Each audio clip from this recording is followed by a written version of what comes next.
नमस्कार. सर्वात आधी तुमचं खूप खूप अभिनंदन. धन्यवाद. तुमचं नाव काय? माझे नाव राजेश गाडाळे. माझं नाव आकाश गंगाधर कोरणे आणि मी प्रॉपर नांदेडपाशी एक छोटंसं गाव आहे, तिथलं आहे मी. तुम्ही सर? मी प्रॉपर वाशिमचा आहे. एज्युकेशन बॅकग्राऊंड काय तुमचं? एज्युकेशन माझं तसं फार्मसी झालेलं आहे, पण सोबत मी BA मुक्त केलेले आहे. माझं ॲग्रिकल्चर झालेलं आहे. तुमचं एज्युकेशन बॅकग्राऊंड ॲग्रिकल्चर आहे, तर तुम्ही बँकिंग क्षेत्रात येण्यामागचं कारण काय? बँकिंगमध्ये ॲग्रिकल्चरमध्ये बँकेमध्ये एक वेगळ्या प्रकारच्या जागा असतात ना SO साठीच्या, त्याच्यामुळं मॅडम मी ॲग्रिकल्चर इकडे आलो, बँकिंगसाठी आलो. तुम्ही? माझं तसं फार्मसी बॅकग्राऊंड आहे, बट मी सोबत BA मुक्त केलेलं आहे.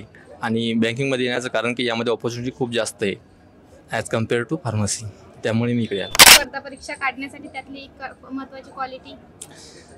जसं की तुम्ही कन्सिस्टंट राहायला पाहिजे त्यामध्ये. मी पण एवढं सांगेल की कन्सिस्टंट इज द की, आणि शुभम सर आपले ते सगळंच करून घेतात. आणि शुभम सर अकॅडमीच्या कोणत्या ॲक्टिव्हिटीचा फायदा झाला तुम्हाला? मला सर ते आपलं सरचं इंग्लिश मॉक ॲनालिसिस त्याचा खूप फायदा झाला मला. शुभम सर अकॅडमीबद्दल काय बोलणार? शुभम सर अकॅडमीबद्दल बोलायचं म्हणजे काय एक्झाम्पलच आहे मॅडम. मी शुभम सर बोलायची काही गरजच नाही, कारण एवढं हे आहे त्यांच्याकडे. कारण टेलिग्राम ॲक्टिव्हिटी दररोज सकाळी क्वांट, नंतर इंग्लिश, नंतर LR, ह्या सगळ्या ॲक्टिव्हिटी प्लस डाऊट क्लिअरिंग वगैरे या सगळ्या ॲक्टिव्हिटीमुळे. थँक्यू. Thank you sir.